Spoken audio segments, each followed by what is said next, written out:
Welcome to Men's Anonymous, the podcast where men can be vulnerable and open without fear of judgment. Your host, Daniel Weinberg, leads authentic and unfiltered discussions that explore the challenges and triumphs of modern manhood. Join us as we break down barriers, challenge stereotypes, and redefine masculinity. Men's Anonymous, a safe space for men to lower their shields and share their inner world without judgment.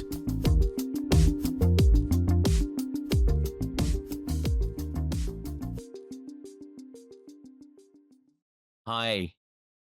On this week's show, we speak to Don J. Berger, author of The Quest, where we go deep on the concept of belonging intelligence, and we discuss men's loneliness and isolation crisis.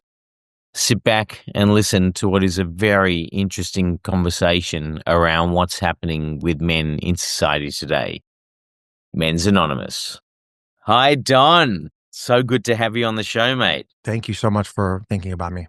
And where are you in the world right now? I'm in the world where I usually am these days, and that's Boise, Idaho. Boise, Idaho. All right, let's get into it. How about you tell us, you're the writer of this incredible book called The Quest, which is just fascinating. But before you became a book writer, give us the journey, how you transitioned into putting something like that out in the world. So I wish I had an easy answer. The real answer is that I had this gap in my life. The gap happened between, like most people, I hate telling this part of the story because I feel like just another tech bro. But the truth is that, like most tech bros, after I had an exit I exited in 2018 and then left the company in 2019. And that was Q4. So COVID hit Q1 of 2020. So basically between COVID, Q1 of 2020, and call it, 3 years after that, I just had a ton of time. I didn't know what I was going to do next. And I thought to myself, well, I know my next thing will be related to community. So I don't know what that, I was in the process of buying meetup.com, which some of the listeners may know. It's this internet brand, like 20-year-old internet brand that initially introduced the first marketplace for affinity groups. So I was in the process of buying meetup.com and that deal fell through, but I knew it was going to be around community. I was going to maybe build a competitive platform, and I wanted to do things backwards. Instead of becoming a thought leader, for lack of a better word, on the subject of community or belonging, eventually is kind of what I would call it. I thought, well, let me publish the book first and then build credibility and then build my next thing. Because what I realized at my last company is that I became the best brand person, the best spokesperson for my company. And I then thought, well, let me do it backwards. Let me become the brand, become the spokesperson, and then build the company. So that was the first reason. The idea of the book, though, did you know what you wanted to write? Did you have this? How did you come to piecing all this together? Because it's quite a puzzle you put together. Yeah. So I imagine many people are thinking, okay, community, belonging, I sort of see it. And the reality is that when I started peeling the onion, I kind of start thinking, well, why is community important to me? And then I realized it's because it gives me a sense of belonging. As we will probably discuss later on, I am the kind of belonging archetype or persona that likes communities and needs communities in order to feel a sense of belonging. So as I was peeling the onion and I was thinking, why is community important to me? I realized it's because it gave me a sense of belonging. And my whole life, I've been chasing this sense of belonging because of what I experienced in my early childhood. And when I say early childhood, I'm talking specifically in the years that contribute to our development, which is basically before the age of 12. Again, what I further realized as I peel this onion further, well, okay, so I like community, I'm missing a sense of belonging, and then it's like, why am I missing a sense of belonging? Why am I chasing communities to feel a sense of belonging? And the answer is that I just was belongingless most of my life, actually, for 4 decades. I'm 43. Well, for 4 decades, I was belongingless. When you say that, what does that mean? What did something particular happen to you in your life? You're saying, well, this is almost like a general thing that happens to people. Right. And one of the things I like to mention when I delve into the topic of traumas, which I will get to in a second, is that everybody's pain is at a maximum. And what I mean by that is if I poke you and you've never had more pain than poking, then your poking is a maximum. But if somebody had experienced assault when they were younger, that's probably their maximum. So everybody's pain is at a maximum. And the idea of like, trauma competitions, well, I experienced this and I experienced this, and that's not really conducive to meaningful conversation. When I say belongingless, I mean that I endured belonging traumas that made me feel like I don't belong. And there are really three of them. The first one is adoption. So basically, I was from the moment, well, not moment, but like when I was in the womb after conception, my biological mom decided to give me away. So through those 9 months, I was getting the message that I don't belong with her and therefore with her family. So that was the first belonging trauma. And by the way, when people go through that, they essentially miss out on having like a biological nuclear family, which is, and especially with a father figure who had left my mom. So we now know that we need a strong family unit for healthy upbringing. The second belonging trauma was the fact my dad left us when I was 2, my adoptive dad.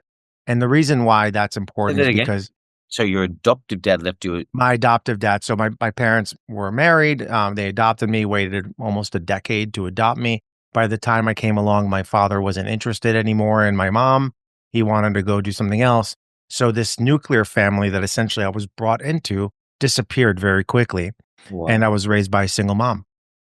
The third belonging trauma and the final belonging trauma is immigration. I moved to the United States from Israel when I was 9, and I went from a very active social life, kind of having, a tree house and a close group of friends who, by the way, I still keep in touch with to this day in like a WhatsApp group. I just went from being this like young boy full of life and joy through these really incredible social circles to being all alone in a new country, not speaking the language. And the researchers call this identity negotiation, where, especially if we come in an early age, we start having these really big questions of like, should I act American? Should I act Israeli? What do I adopt? What do I drop? And so on and so forth. So these three traumas caused me to feel belongingless. Unbelievable. And so you then started piecing that together to get to how do you acquire belonging intelligence? Was it, can you maybe describe the arc there? Yeah. So it's interesting you bring that up because I refer to belonging intelligence as pretty advanced, but let me touch on it because I think it's important. When I was thinking about the book, I was thinking about my ability to strengthen my sense of belonging first subconsciously and then consciously. And I think that if people think about their sense of belonging critically, there are always opportunities to edit how you find belonging, or perhaps add to how you find belonging, or perhaps remove some ways you thought you find belonging. And what I've observed, and this part of the book is probably the most like intuitive, it's probably the least research based. That being said, my process is exceptionally research based. I mean, in the book, I lay out a process of how to do this. And this final step is this refinement step where I talk about the skills you need to find belonging. And I'll talk about them in a second. It's modeled after emotional intelligence, which we now know is a very kind of famous thing. It involves empathy and social skill and self-awareness. But then I realized emotional intelligence doesn't really address belonging. And what the things that address belonging are self-actualization. So going beyond self-awareness, actually realizing why you're here. Secondly, interest exploration, being able to try new things, try new groups. And as a result of that, risk welcoming, saying I'm okay with risk. I'm okay with taking a chance because you need that in order to explore new things. Oh, it's trial and error. That's right. And then it's about rejection navigation. Okay, so if I'm rejected, how do I accept that as a gift? How do I kind of move on and so forth? And I think the last one, I'm going to triple check myself because I don't want to mislead the listeners. Yeah, and the last one is social cultivation. And social cultivation is about being able to keep in touch with the people that matter and fizz out the people that don't. And that is actually probably the most methodical and technical. It's however you choose to do it, but It's like it's about it's like managing your relationships. it's energy allocation. You only I have love that. Yeah, you absolutely. only Yeah. have Where do so I much spend to my time? give. You only have so much to give. How am I going to allocate? Who is deserving of that? How am I going to allocate that? And for the listeners who may know this kind of like obscure show called What We Do in the Shadows, it's like a mockumentary about vampires. And while most of the characters are actual vampires, there's one vampire who's an energy vampire, and his job is to suck out the energy from people. And he does it by just talking so much about obscure topics that totally bore them. So, yes, it is about energy management and realizing that maybe that like cousin you talk to all the time and complains all the time, maybe they're not the most additive when it comes to positive energy. Absolutely. So you walk this through in the book and you describe it all, and then you talk about the tools or what you can actually put into place to try and, I guess, build your belonging intelligence. That's right. So let's use that framework because I really like how you positioned it. So, for example, for self actualization, we know that that's at the top of at least version one of Maslow's hierarchy of needs, which has been kind of like slightly debunked, but not really, but it's still really important. And for me, what that means is knowing how you find belonging. In order to do that, I presented a science backed approach of identifying your belonging archetype or your belonging persona. And in order to know that, you need to really know two things. The first one is your attachment style, which there are four of them, there are different names for it, but I break down into either secure attachment or insecure attachment. And that's basically whether the relationships in your life, the primary relationships in your life, are healthy or not. That's kind of like a very rudimentary way of looking at it. And if they're not, then you may need belonging to kind of like give you more self-esteem. The second kind of construct, psychological construct for determining your belonging archetype is your need to belong. And that's basically a statistically independent measure of how much belonging you need in your life. Some How, people how do you naturally, measure, how do you measure that? yeah. So there's a series of questions. It's a psychological instrument developed in the 90s by Professor Baumeister and Professor Leary. Actually, Professor Baumeister is quoted in my book, and he was kind enough to provide a quote for my book. And these two gentlemen figured out that belonging is actually an independent measure that goes together with all the other measures we may know, like the big five and whatever other psychological instruments exist. And that measure is, like I said, essentially how much belonging you need. It's on a scale of 1 through 5. And some people don't need a lot of belonging. Some people need a lot of belonging. So, therefore, depending on your attachment style, secure or insecure, the need to belong, high or low, we have a 2 by 2 matrix. And then based off of where you land, you can be kind of a mix, a bit of a hybrid. But based on where you land, I tell you your belonging archetype. And there are How, four how, archetypes. there are four. Yes. There is the chimpanzee, which is an eager belonger. There's a meerkat, which is an Whoa. anxious Slow down, slow down. Sure, sure, A sure. chimpanzee, which is, would you say, an eager belonger? Eager. Okay, Yes. expand a little bit. Like Yeah. So that's someone who. So the reason I use the chimpanzee is example of a because chimpanzee. yeah. So the reason I use the chimpanzee is because if you think about chimps, they're always kind of hanging out with other people. They're picking their lice. They're kind of playing. They're flirting.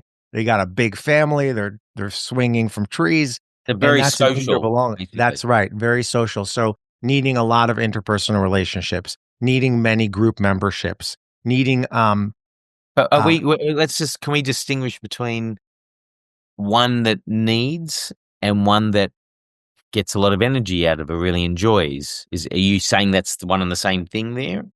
I'm not. That's a great point. So the chimp enjoys and needs. Oh, The okay. meerkat, which is anxious, needs but not necessarily enjoys. Oh, interesting. And the reason for that is because the chimp is a secure attachment and the meerkat is an insecure attachment. So the meerkat is kind of always looking for validation from the people they're around, while the chimp is kind of confident in their environment. Right. And I would say, I mean, perhaps a bit controversial, but I would say that the right side of the matrix, the chimps and the wolves, who I'll touch on in a second, are probably healthier than the meerkats and the snow leopards who are on the left side of the matrix. And that's just because they have an insecure attachment style. And as we know from the research, an insecure attachment style creates anxiety, is not 100% healthy. It requires validation, consistent validation. They don't feel safe, obviously. Doesn't feel safe. That's right. Yeah. Okay. Talk us about the wolf archetype. So I touched on the meerkat. It's somebody who's kind of looking for validation. And I think about the meerkats kind of sticking their head out of the ground, looking around and kind of coming back. The next is the snow leopards. We're going to go we're going to go counterclockwise. So then the snow leopard is someone who just doesn't need a lot of people. They're kind of like mostly alone, like a snow leopard, just walking around, finding a mate, leaving. And they don't need a lot of friends. They don't need a lot of group membership. They're kind of focused internally and find belonging through other means, specifically parasocial bonds, which is basically connections with people they don't really know. So they prefer to have connections with people they don't really know because they don't want to be seen. Because they just don't need that consistent validation. It's okay to have a one-way relationship because they have a low need to belong. And you can do that through, for example, being online a lot in Reddit or something. You can do that by not having too much group membership, maybe like one group membership. Maybe it's like, like your cosplay groups or something like that. Just a few interpersonal relationships, but mostly through these one-sided relationships through like novels or TV shows or people on social media that you follow and they have no idea who you are. And then there are the wolves, and the wolves are independent belongers. By the way, the snow leopard is a reluctant belonger. The wolf is this independent belonger. And I like to use the comp where a wolf is both, either can be a lone wolf, they can be outside the pack, or they can be in the pack. They can exist in both environments. That's right. In a way, I would say if I could design my own personality, I'd love to be a wolf. Because then like you have a low need to belong. So you're not chasing stuff all the time, but you can if you want to. It's like the most customizable. A chimp like needs people around them. And that's me. It's a lot of energy. It's like constant. Yeah, exactly. Like, like at a conference, I'm like, hi, how are you? Hi, how are you? That kind of, Right. So, yeah, I need to do something at night or I have FOMO. If you have a lot of FOMO, you're probably a chimp. So the wolf is the best. I mean, I hate to say that, but like, let's just be honest. Yes. And it's interesting. If you go to belongingquest.com/quiz, I have basically a fast quiz you can take and it'll tell you who you are and it'll tell you what to do. And interestingly enough, what's the website? How do I do belongingquest.com/quiz. Belongingquest. Say it again. .com/quiz. .com/quiz. And that you can find out what your archetype is. And I even tell you what you need to do. Like, what do you think I am? I think you're probably a chimp.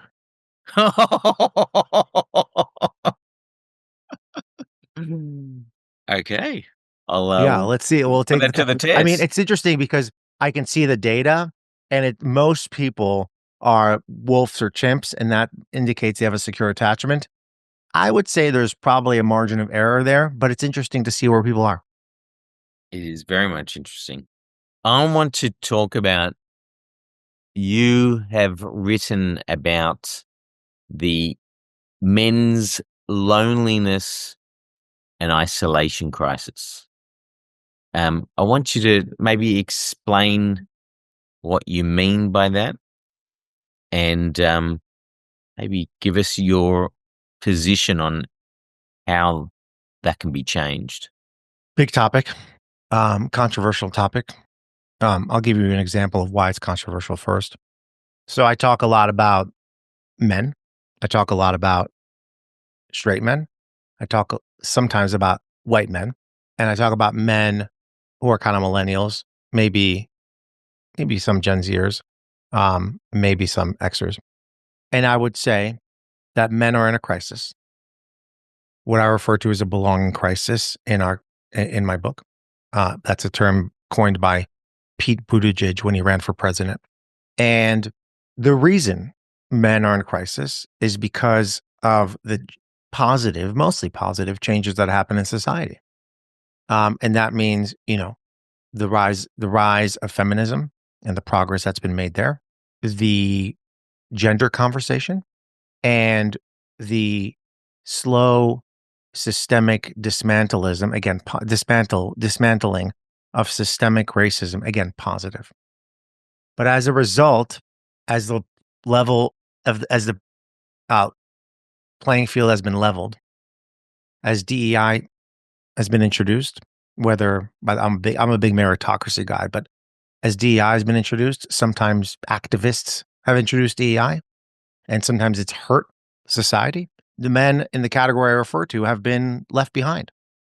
And again, these are positive changes, net positive changes in the interest of having equality, especially in a multiracial democratic system like the one we have in the United States. So, yeah, that's the crisis. And the results of the crisis are more men are single and not married. More men are dying deaths of despair from suicide to overdoses and alcohol-related liver disease. They're alone, they're depressed, and they turn to negative activities, such as storming the Capitol, in order to find the sense of belonging. And the reality is it doesn't help because it just increases tribalism and their hatred and their shared anger. So that's the crisis in a nutshell. Men feel marginalized and are feeling like they're moving towards insignificance. And I would say one more thing. Why would you think they're feeling like that? What's the source? Yeah.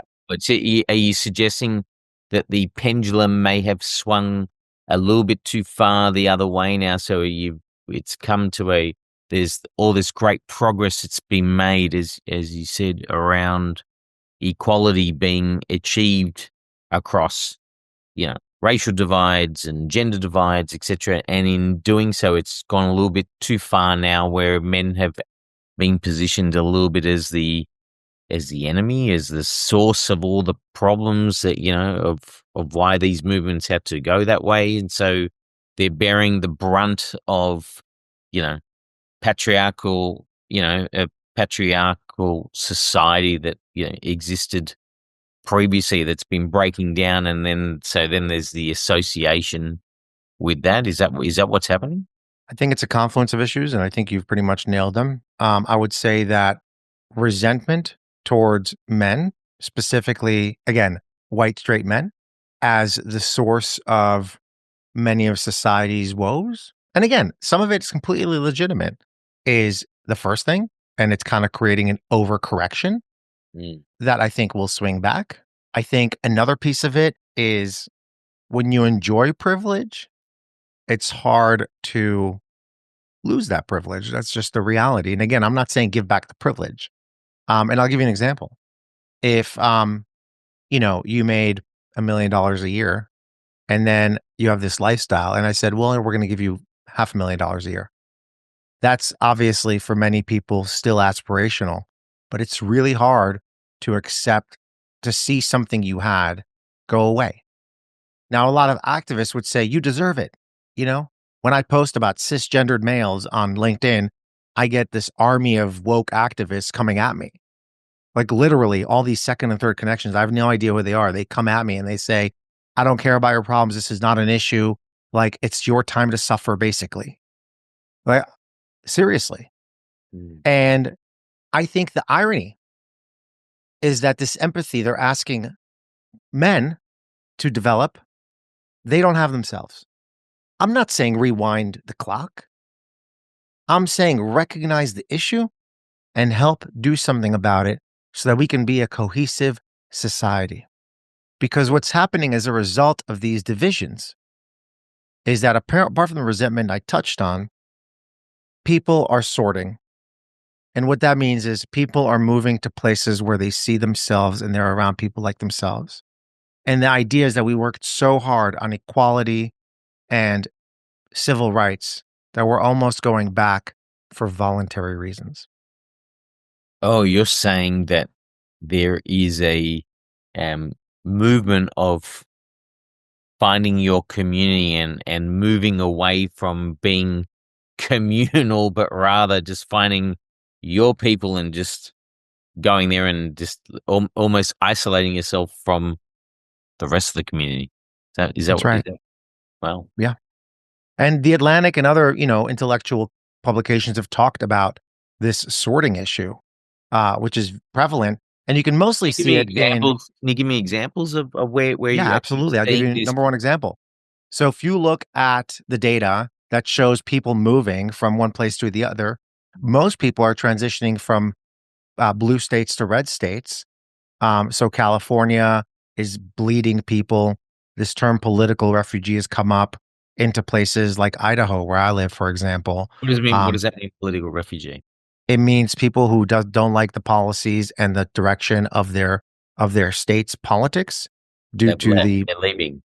Yeah. I mean, look at the rise of Texas. I mean, just the other day, Meta said they're considering moving their headquarters to Texas. Tesla did that as well. It's because apart from regulations and all that stuff, it's like they just want to move away from, well, I guess it's mostly regulations for them, but they want to move from the tax implications and the regulations and this kind of like DEI environment that is shoved down their throats of a capitalist society.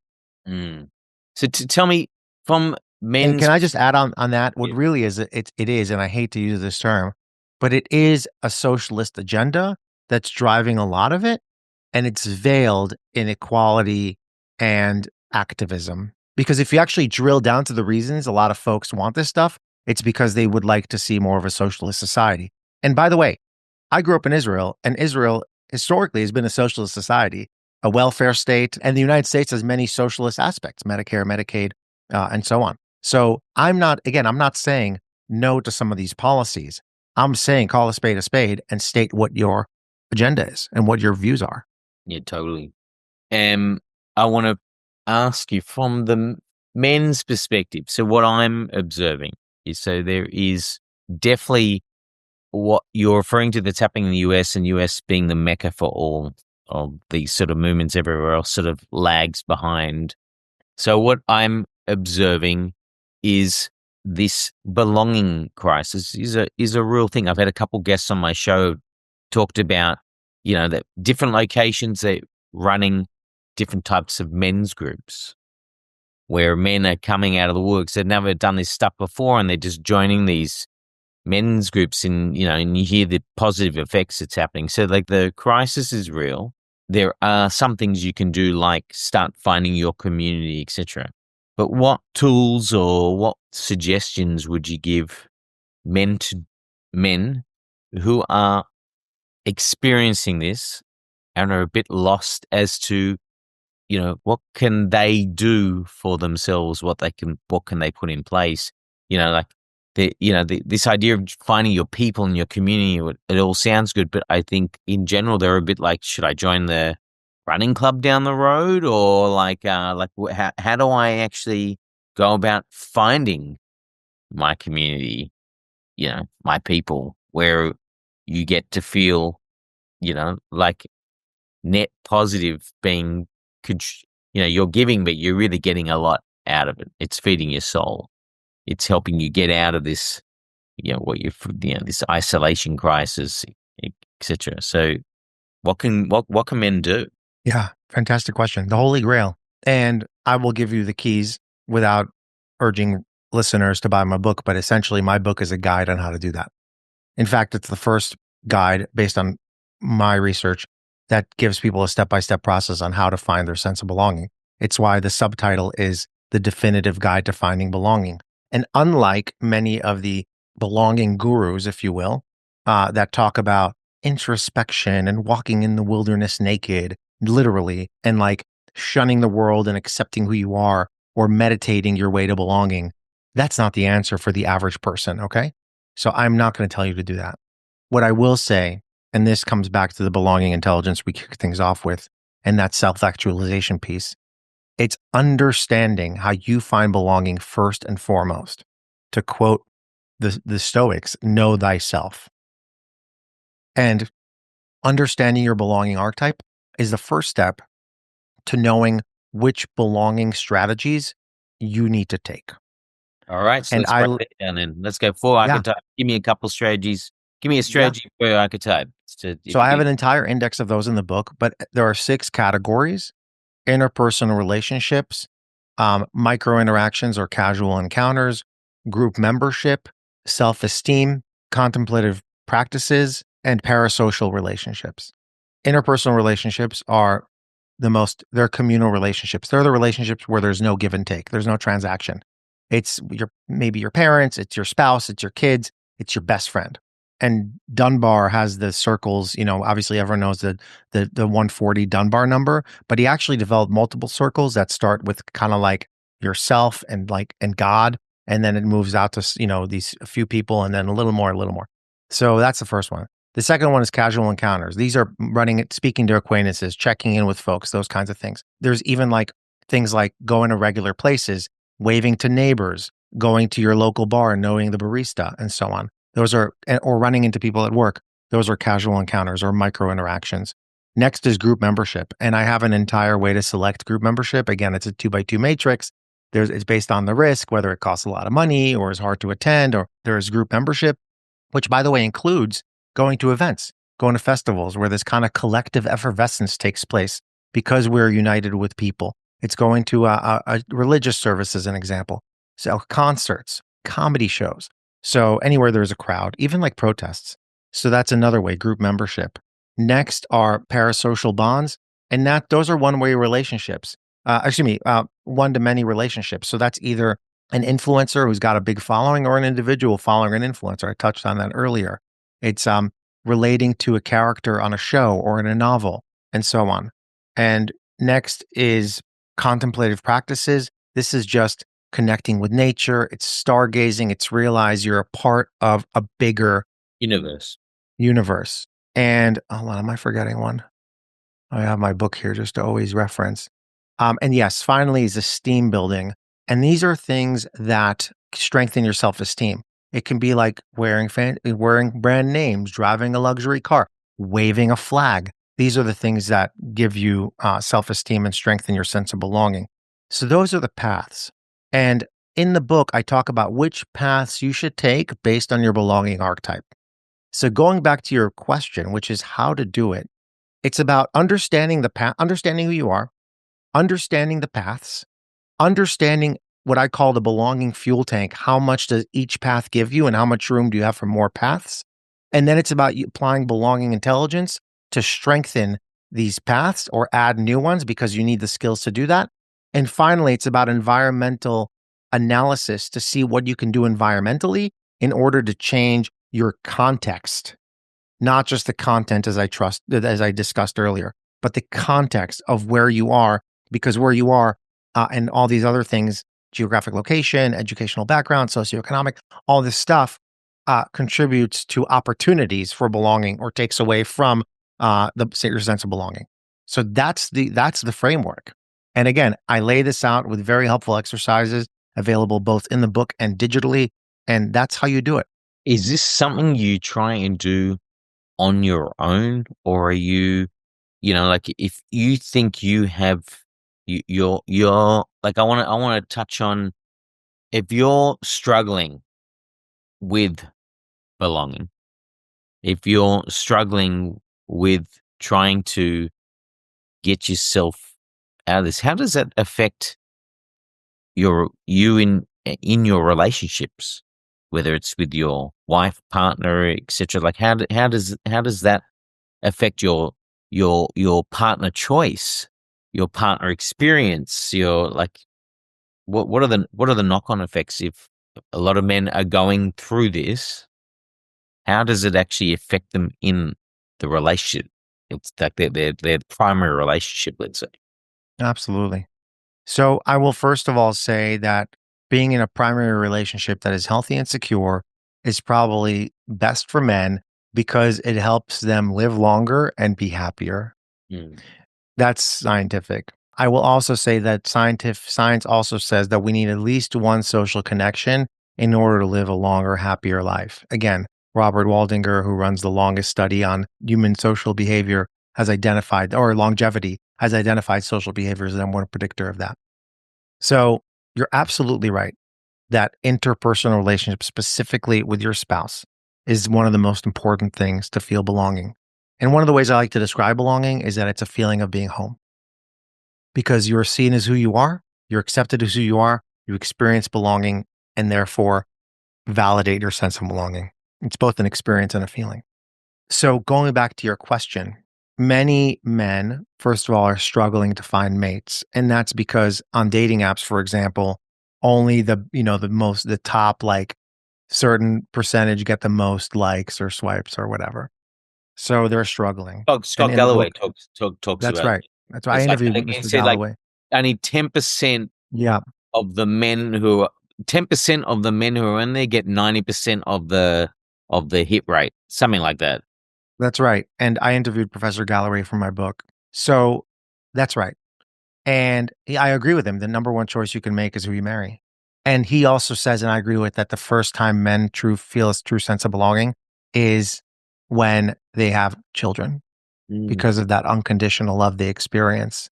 So I would say family's number one. But when I went to PCS, which is kind of like an inpatient psychological camp, and I did that where I got diagnosed, I realized I had a sex addiction. I realized that I'm bipolar. So I was diagnosed with a bunch of stuff, and I've been acting to address those things since. So I would say that what I learned in PCS, one of the things I learned is that if you imagine concentric circles, your number one circle is you and God. And if you put that first, only then can you address your spouse. And only then your 2A is your spouse and your 2B is your children. Most people don't understand that hierarchy and they maybe kind of mix things up. Maybe their children are first, maybe their spouse is first. But unless you're in your number one circle, you can't take care of anything else. So I would say for men, number one is take care of your number one circle because then you can't give love to your spouse in the way that he or she may need. Well, I Um, think it back to it was actually the show before you. We talked about to actually have a very healthy relationship, you need to first be able to practice self love. You've got to fall in love with yourself first. And yeah, it's very hard, especially for men these days. very hard. So I think that's right. And I would say that, when my wife and I were going through a tough time, I said, this is really impacting my mental health and I need to put myself first. But then I realized that was the problem, or at least part of it. So yes. And what I've learned from the research is a lot of men focus on looks, and that's related to the self-esteem path of belonging. And I would urge men to not put looks first. Certainly, it might be important for them, and attraction is very, very important because it leads to sex, and sex is important for good life. Anyway, whatever. So, but you can't over-index on it. I would also say just one more thing about men, slightly unrelated to your question, is that men thrive in bigger groups because that's when they feel like they can kind of be vulnerable, which is why men's groups are more successful or have been successful. And men also thrive in shared activities while women kind of thrive in smaller circles, more intimate relationships. Again, scientifically proven. I run a men's group here in Boise, Idaho. In the beginning, I got some flack. It's like, it's an entrepreneurial group. Why are there no women? And I was like, because I don't want any women. Because if you have women in the mix, the reality is that men's drive for sex and for attraction is going to take over. And I knew that intuitively, and it was the right choice. And now we have 26 men. We have some criteria. If anybody wants to learn about it, I can send you the kind of playbook. A few men who were part of our group and moved have started similar ones, Austin and LA, for example. So anyway, my point is these men's circles are really good for men's health in order to develop emotional intelligence. Can you talk us through the framework of how your men's group works, just high level? Absolutely. Yeah. So basically, I talk about it in the book about how a lot of groups are not great and don't contribute to a sense of belonging because they have usually one criteria for joining. You use the example of a running club. Okay, that's interesting, but I'm not trying to run with somebody I don't really connect with. So I call this the kind of group qualifier test. And the group qualifier test is basically saying you need at least 2 or 3 commonalities with group members in order to develop a sense of belonging that's good for you and with that group. Because that's why ERG, employee resource groups, are kind of dumb. It's like, oh, all the black folks in the company should get together, or all the Jews should get together. That doesn't mean they have a lot in common other than ethnicity or religious identity. So, You're saying and it needs to be well curated. Yes, that the among people are several coming because they qualifiers. want to come because they're like, there's more. It's multidimensional. It's not just it's not singularly focused or That's right. to That's have right. depth to it. And in fact, there's a big key. There are some key differences between identity and belonging. Usually people mix that up. They're like, oh, we're all of the same color, so we're all belong together. That's not true. And so for me, the qualifiers for the group are number one, men, number two, entrepreneurial. They have their own business or they kind of have a side hustle. So they're kind of like business oriented a little bit. Number three, they follow our values around being of service, being kind, helping each other out, and so forth.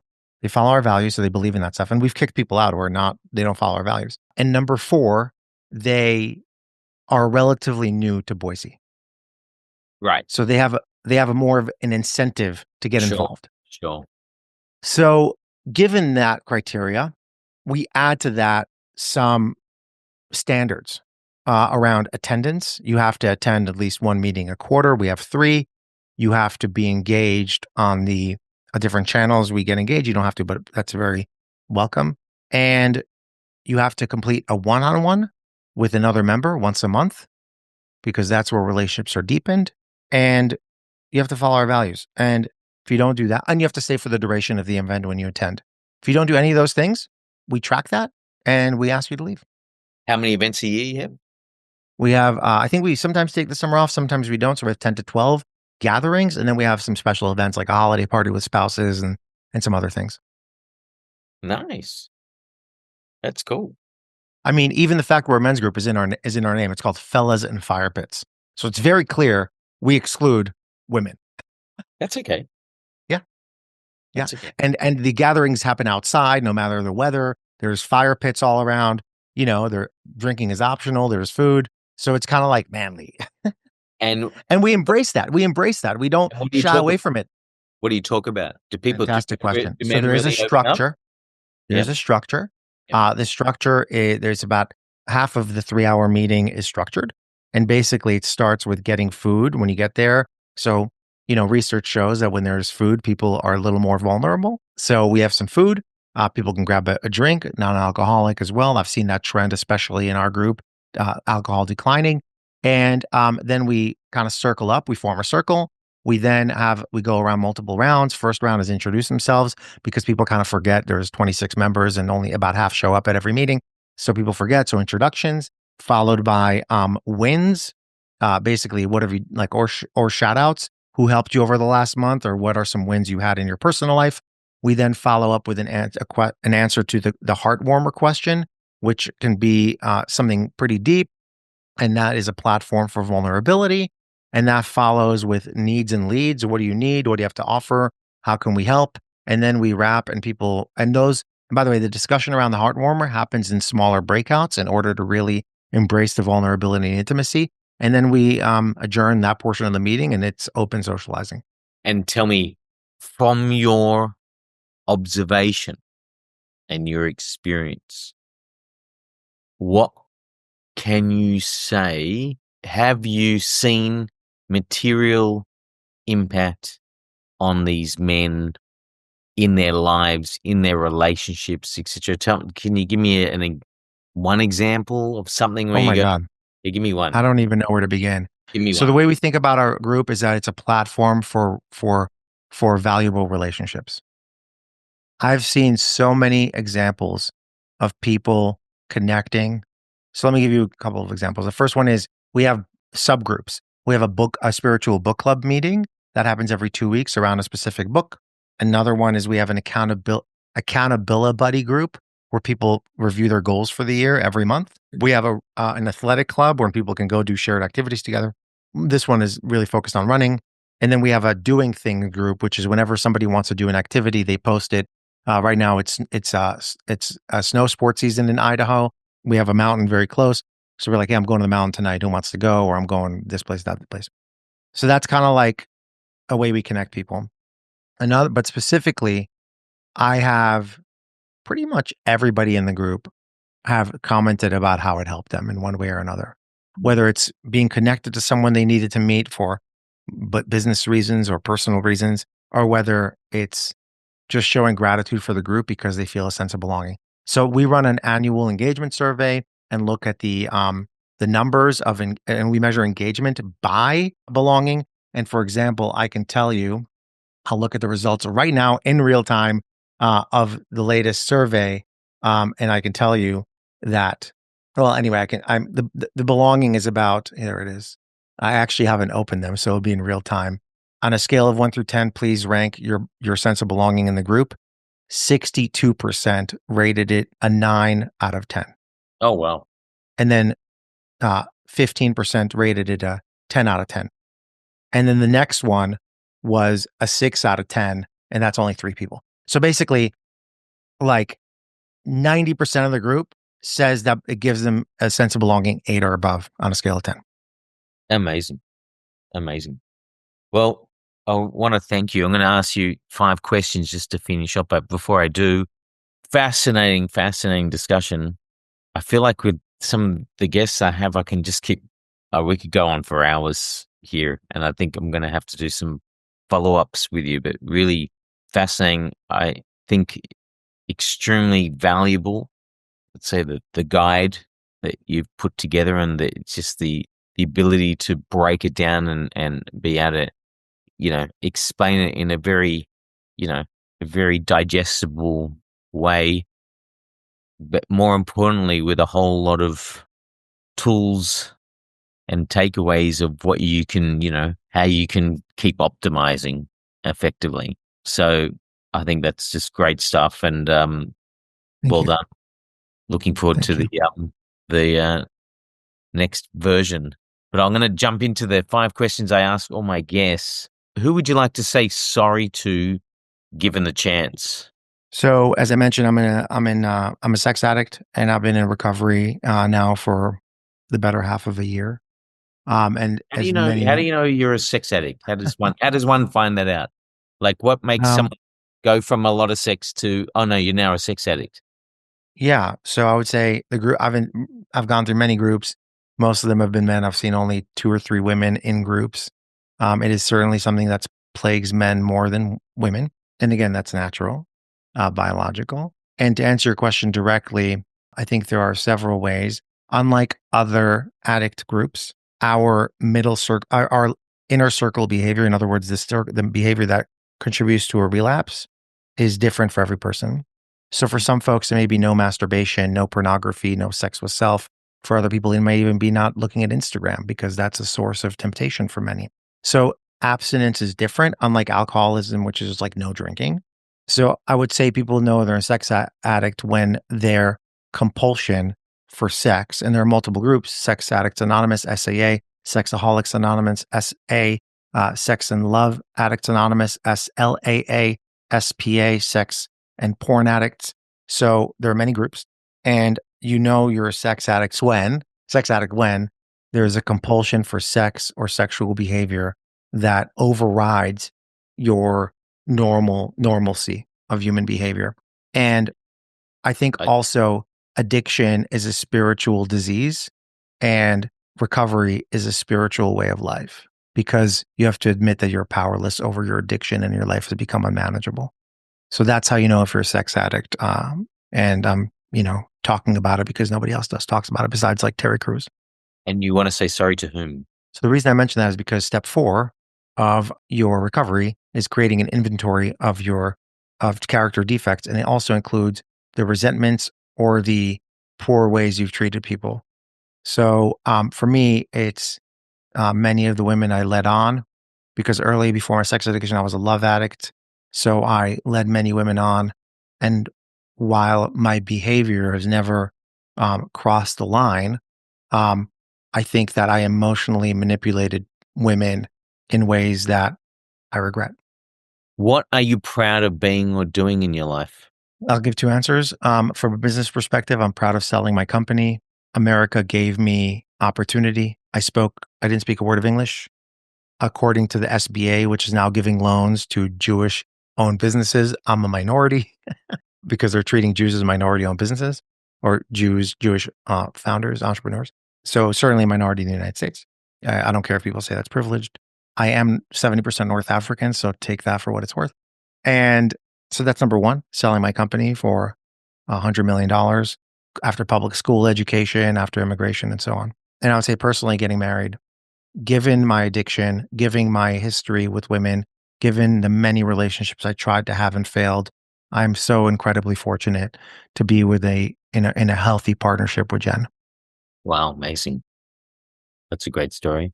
When did you receive kindness while needing it most and expecting it least? I think I received kindness when I shared with my wife that I'm a sex addict. Mm, And I would say in fellowship, in circles of recovery, I always get kindness. My sponsor gives me a lot of kindness. My sponsor, Luke. amazing. I think I accepted kindness also when I hired people. Just the fact they took a shot on me and the business I started is very kind. No, definitely. What did your mother or father teach you that you frequently remind yourself of? My father was useless. The one thing he taught me was that it's hilarious. He taught me that what's on the ground cannot fall, whatever that means. Um, my mom, that's how useless he was. Um, Yes. Yes. and my Your mom mum. taught me that, actually, this was one of the core values at Social Tables, my last company. She taught me that every day is a school day. And that contributed to my constant quest, no pun intended, to improve, to develop, and to strengthen my sense of belonging. So school day, when you say school day, it's because you're always learning? Is that That's the right. Yeah, she would say it in Hebrew, Kol ha'chaim bet sefer. nice? That's very cool. And the final one is what's your superpower? So I did this exercise once when this guy worked with me to find the one word that defines me. And my one word was unifier. So I would say it's being a unifier. Oh, amazing. Amazing. Don J. Berger, thank you so much for giving me the time. I'm fascinated by the subject. I love how you've taken a really scientific approach, a very pragmatic scientific approach to the situation. And I really look forward to continuing our discussions in the future. So thank you. Thank you Really so much. I appreciate it. I had a lot of fun. Thank you. Thank you, mate. That's it for this episode of Men's Anonymous. Thank you for listening. For more information on the Men's Anonymous podcast, including resources discussed in the show, visit mensanonymous.com. Join us next time as host Daniel Weinberg provides a non-judgmental space for men to voice their innermost feelings and thoughts.